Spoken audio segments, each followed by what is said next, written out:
Bismillahirrahmanirrahim. Assalamualaikum warahmatullahi wabarakatuh.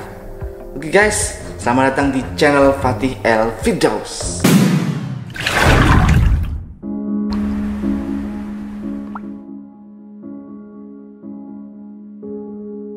Syarat diterimanya syahadat. Kalau kita cermati dalam Al-Quran atau As-Sunnah, akan kita dapati nas-nas yang menyatakan bahwa ada hal-hal yang dapat membatalkan syahadat yang kita ucapkan. Demikian itu karena syahadat atau persaksian itu menuntut seseorang adanya konsekuensi dan komitmen. Ia bukan omong kosong yang tidak bermakna. Apabila makna itu ditepati, seorang akan mendapatkan fadilah dan keutamaannya baik di dunia dan di akhirat. Namun bila tidak berarti bukan persaksian, namun hanya bualan, dusta, ataupun omong kosong, dalam perspektif moral, bualan, dusta, dan omong kosong itu adalah tercela, apalagi bila dipandang dalam kacamata agama. Karena itu syahadat yang benar akan dapat diterima adalah syahadat yang memenuhi syarat-syarat yang akan kita bahas pada pembahasan kali ini. Sebelumnya, jangan lupa sebelum kita lanjut, klik tombol subscribe dan hidupkan loncengnya ya. Terima kasih.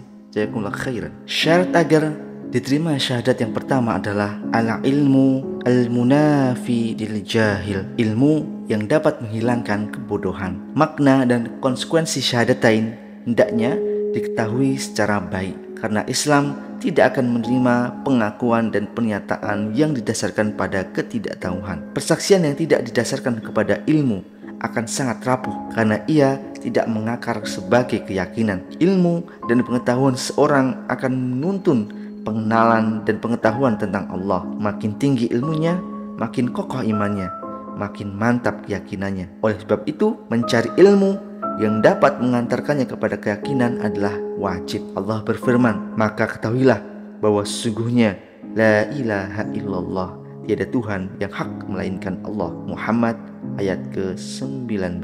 Syarat yang kedua adalah al-yaqin al-munafi lisyak, keyakinan yang menolak pada keraguan. Dua kalimat syahadat yang didasarkan pada pengetahuan yang jelas dan dapat dipertanggungjawabkan akan melahirkan keyakinan yang mantap dan menghilangkan keraguan di dalam hati. Orang-orang Arab Badui itu berkata, kami telah beriman. Katakanlah kepada mereka, kamu belum beriman. Tapi katakanlah, kami telah tunduk, karena iman itu belum masuk ke dalam hati. Al-Hujurat ayat yang ke-14. Mereka belum disebut beriman karena iman mereka belum masuk ke dalam hati. Dengan kata lain, iman mereka belum menjadi keyakinan. Pada Rasulullah SAW bersabda, iman itu bukan angan-angan dan hiasan. Ia adalah sesuatu yang bersemayam di dalam hati dan dibenarkan oleh amal perbuatan. Hadis riwayat Abu Nuaim Al-Asbihani dari Anas radhiyallahu an dalam Arba'un ala Madhabil Mutahaqqiqin. Syarat yang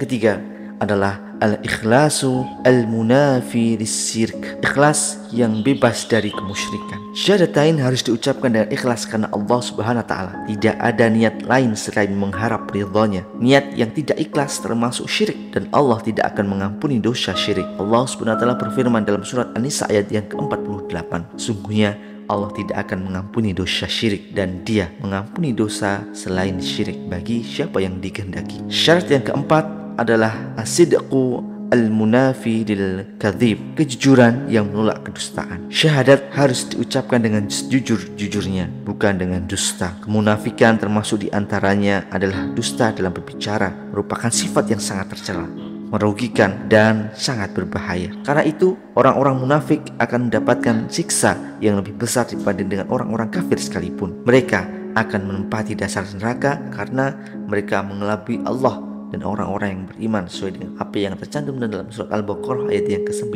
Yang kelima, al-mahabbah al-munafiyatu lil bughd, cinta bukan benci dan terpaksa. Artinya, syahadatain harus disertai dengan kecintaan, bukan dengan kebencian. Hal ini akan dapat dicapai bila proses dua kalimat syahadatain dilakukan melalui syarat-syarat di atas.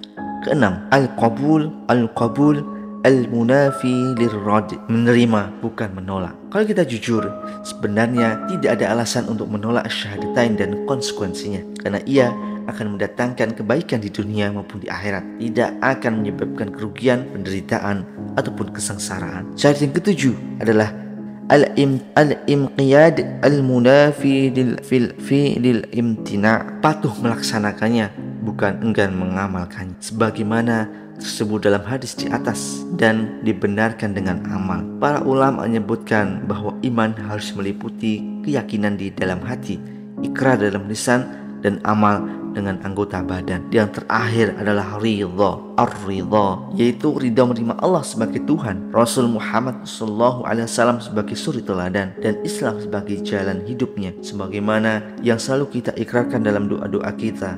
Raditu billahi rabba wa bil islami dina wa bi Muhammadin nabiyya. 8 syarat ini saling terkait dan tidak terpisahkan. Semoga kita bisa memenuhi 8 syarat di atas dan syahadat kita di hadapan Allah Subhanahu wa taala diterima di sisinya. Terima kasih. Assalamualaikum warahmatullahi wabarakatuh.